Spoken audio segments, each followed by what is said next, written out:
উত্তৰ পূব ভাৰতৰ লঘু উদ্যোগীসকলক একত্ৰিত কৰা এটা অনুষ্ঠান হৈছে লঘু উদ্যোগ ভাৰতীৰ আৰু এই লঘু উদ্যোগ ভাৰতীৰ এটা বিশেষ অনুষ্ঠান আজিৰ দিনটোত 30 সংখ্যক প্ৰতিষ্ঠা দিৱস অনুষ্ঠিত হৈছে আৰু তাৰ চেলিব্ৰেশ্যনটো গুৱাহাটী মহানগৰীৰ এখন বিশেষ হোটেলত হৈ আছে। আমি দেখুৱাওঁ যদি সামগ্ৰিক পৰিৱেশ কেমেৰা সহযোগী নীলম আছে তেওঁ দেখুৱাব যে কি ধৰণে আচলতে উত্তৰ পূবৰ বিভিন্ন স্থানৰ পৰা অহা যিসকল উদ্যোগী আছে উদ্যোগীসকল ইয়াত একত্ৰিত হৈছে আৰু অন্যহাতে ভাৰতৰ বিভিন্ন প্ৰান্তৰ পৰা তেওঁলোকক আচলতে এডভাইচ দিছে। তেওঁলোকৰ যিসকল এডভাইজাৰী পেনেল আছে তেওঁলোকে ইয়াত আচলতে মন্তব্য কৰি থকা পৰিলক্ষিত হৈছে। আমি বহু সময় ধৰি অনুষ্ঠিত হোৱা এই সভাখনত আছিলোঁ। যিহেতু দেখা গৈ যায় যে উত্তৰ পূব ভাৰতত কেনে এটা পৰিৱেশ উদ্যোগৰ ক্ষেত্ৰত যথেষ্ট পিছ পৰি থকা দেখা যায়, তাৰ মাজতেই এই ধৰণে এটা বিশেষ অনুষ্ঠান বিশেষ পদক্ষেপ তেওঁলোকে গ্ৰহণ কৰিছে। MSME আণ্ডাৰত যিমানবিলাক উদ্যোগ আছে সেই উদ্যোগবিলাকৰ এক বিশেষ অনুষ্ঠান লঘু উদ্যোগ ভাৰতীৰ আজি 30 সংখ্যক প্ৰতিষ্ঠা দিৱস ইয়াত পালন কৰা পৰিলক্ষিত হৈছে। আমি এগৰাকী ইয়াৰ বিশেষ অংশগ্ৰহণকাৰী বা ইয়াৰ অনুষ্ঠানটোৰ মূল হোতা বুলি ক'ব লাগিব তেওঁলোকৰ ওচৰত যাব বিচাৰিছোঁ। আজি ইয়াত খুব ধুনীয়া এটা অনুষ্ঠান হৈছে আপোনালোকৰ লঘু উদ্যোগ ভাৰতীৰ তৰফৰ পৰা। কেনেধৰণে আচলতে আৰম্ভ হৈছিল কথাখিনি যদি কয়। লঘু উদ্যোগ ভাৰতী নৰ্থ ইষ্টত আমাৰ স্থাপনা কৰা আজি 8 বছৰ হৈ গ'ল, মোটামুটি 8 বছৰ হ'ল। আমাৰ 750 মেম্বাৰ ইয়াতে আছে অলৰেডি। তাত ইয়াতে গুৱাহাটীত আমাৰ হেড অফিচটো আছে। আজি আমি চেলিব্ৰেট কৰি আছোঁ আমাৰ 30th ফাউণ্ডেশ্যন ডে লঘু উদ্যোগ ভাৰতীৰ, যোনটো 25 এপ্ৰিলত আছিলে, 25 এপ্ৰিলত আমি চেলিব্ৰেশ্যন আজি কৰি আছোঁ, য'ত আমাৰ মোটামুটি 100টা member plus government department, bank, SIDBI, NEDFi আৰু আমাৰ গভৰ্ণমেণ্ট অফ আছাম ইণ্ডাষ্ট্ৰী ডিপাৰ্টমেণ্টৰ secretary Shri doctor Lakshmanan S আমাৰ মাজত আজি উপস্থিত আছে। আৰু আমি আজি বিশেষ এটা অনুষ্ঠান কৰিছোঁ। ভাৰত চৰকাৰৰ যোনটো নতুন ইণ্ডাষ্ট্ৰিয়েল পলিচি আহিছে উন্নতি 2024, তাৰ ওপৰত এখন স্পেচিয়েল আমি প্ৰগ্ৰাম এখন ৰাখিছোঁ, য'ত আমাৰ লগত জড়িত হৈছে DPIITৰ নডেল অফিচাৰ, উন্নতিৰ কাৰণে স্পেচিয়েল অফিচাৰ এজন আছে ডক্টৰ কৰমপাল সিং ব্ৰাৰ। তেওঁ গোটেইখিনি পলিচিৰ বিষয়ে গোটেইখিনি কৈছে আজি।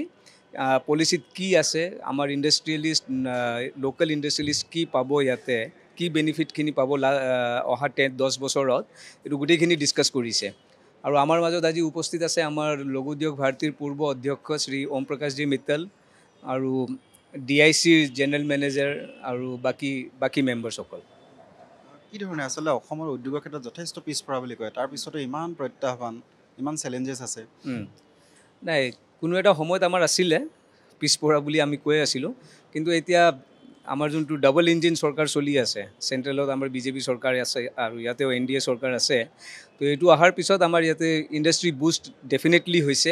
সেইকাৰণে যোৱা বিগত 1 বছৰৰ ভিতৰত অলৰেডি আমি শুনা পাই আছোঁ যে 18,000 crores নতুন ইনভেষ্টমেণ্ট আহি আছে আমাৰ ইয়াতে। তো এইটো আমাৰ কাৰণে বহুত ডাঙৰ উপলব্ধি এটা। আৰু চেণ্ট্ৰেলৰ পৰা নৰ্থ ইষ্টৰ কাৰণে পূৰা ছাপোৰ্ট আছে। আমাৰ এইটো অষ্টলক্ষ্মী বুলি কওঁ আমি, মোদীজীয়ে কৈ আছে অষ্টলক্ষ্মী।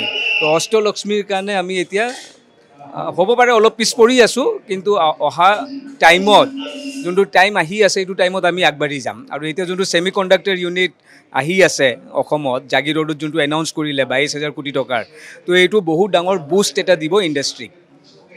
নতুন উদ্যোগীৰ ক্ষেত্ৰত কেনেকুৱা ধৰণৰ আচলতে ব্যৱস্থা লোৱা উচিত, পদক্ষেপ কেনেকৈ ল'ব লাগিব নতুন উদ্যোগীসকল যদি আগবাঢ়িব বিচাৰে?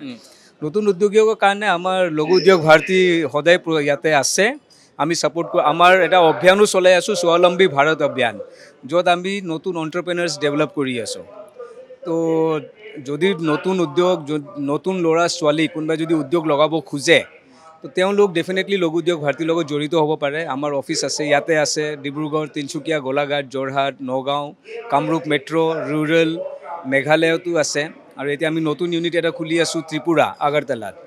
তো আমাৰ আপকামিং এণ্টাৰপ্ৰেনাৰ্ছ যোনবিলাক আছে, সিহঁতে আমাৰ লগত যোগাযোগ কৰিব পাৰে। We are ready to give them full fledged support. অন্য এগৰাকী ব্যক্তি আছিলে, তেওঁ আচলতে খুব সুন্দৰকৈ কৈছে কি ধৰণে আচলতে নতুন উদ্যোগীসকল আহি ইয়াত অসমত আচলতে ইণ্ডাষ্ট্ৰীৰ গঠন কৰিব পাৰে বা চৰকাৰৰ যিবিলাক আঁচনি আছে আঁচনিয়ে কি ধৰণে উপকৃত কৰিছে। যথেষ্ট সময়ত শুনা যায় যে অসমত আচলতে পিছপৰা, উদ্যোগৰ ক্ষেত্ৰত যথেষ্ট পিছপৰা। অন্য এগৰাকী ব্যক্তি আছে, আমি তেওঁৰ ওচৰলৈ যাব বিচাৰিছোঁ। আজি ইয়াত খুব সুন্দৰ এটা অনুষ্ঠান আয়োজন কৰিছে, কেনেকুৱা ধৰণৰ কি? বহুত ভাল অনুষ্ঠান আছে। মই এইটো লঘু উদ্যোগ ভাৰতীৰ মেম্বাৰে হয়। আমি এইটো নতুন যিটো ইণ্ডাষ্ট্ৰিয়েল পলিচি ওলাইছে তাৰ বিষয়ে আমি মানে পুৰা গোটেই অসমত আমি এইটো আমাৰ অৰ্গেনাইজেশ্যন থ্ৰু দি পেলাই আমি বিস্তাৰ কৰি আছোঁ। আমাৰ মেম্বাৰে আৰু বেলেগ 10জন মেম্বাৰকো কৈ আছে, যিবিলাক নতুন এণ্টাৰপ্ৰেনাৰ আছে সিহঁতে আগবাঢ়ি আহক।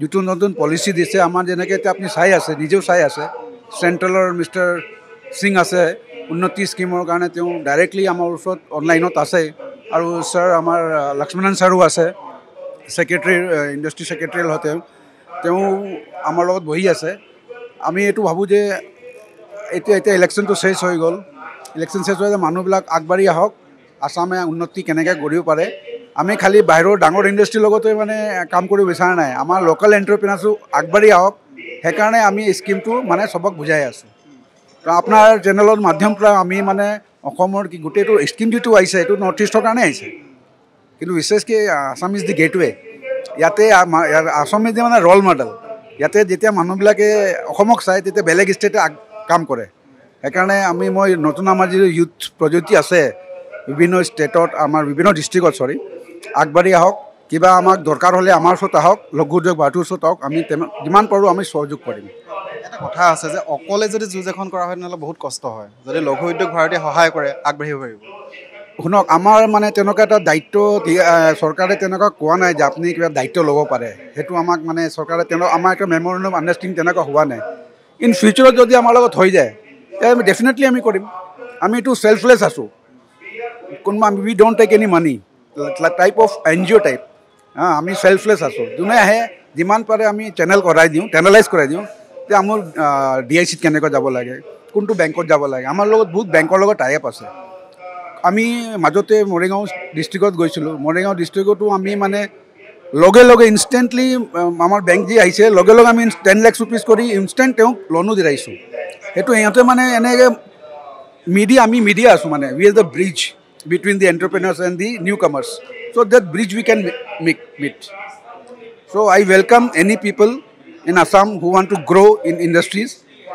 সৰুকে ষ্টাৰ্ট কৰক 10 লাখ টকাতো আজিকালি সৰু ইণ্ডাষ্ট্ৰি বহুত ষ্টাৰ্ট হয় মাৰ্কেট এখন ধৰাৰ ক্ষেত্ৰত কেনেকৈ আগবাঢ়িব ধৰক নতুন এণ্টাৰপ্ৰিনাৰ আহিছে market is not a big thing now I am telling U আপুনি কেইটা প্ৰডাক্ট বনাওক আপুনি মাৰ্কেটত যাবই নালাগে ইনষ্টাগ্ৰাম ফেচবুক এনেকুৱা এটা বস্তু আপোনাক মানে হিউমেন ইণ্টাৰফেৰেঞ্চ নালাগে আপোনাক মানুহ মাৰ্কেটত যাবই নালাগে without going to the market you can market your product just apni udyog lagaok market korok enoka bahut udyog aise ajikali apni tv chai ase startup india ase startup india apnak iman nuso manu najana manu remote area bostu kebeta bonaise foreign country goise india to apni badi diok so market is apni market kan tension na lobo apna product jodi bhal ase initially apni du chai jon manu lobo pichot publicity hobo apnar market to ene bari অসমত ক্ষুদ্ৰ উদ্যোগৰ বিকল্প নাই অসমত বৃহৎ উদ্যোগৰ সম্ভাৱনাটো ক্ষীণ আৰু যিহেতুকে বৃহৎ উদ্যোগৰ সম্ভাৱনা ক্ষীণ গতিকে ক্ষুদ্ৰ উদ্যোগ বা MSME ছেক্টৰেদি অসমৰ অৰ্থনীতিটো ডেভেলপ কৰিব লাগিব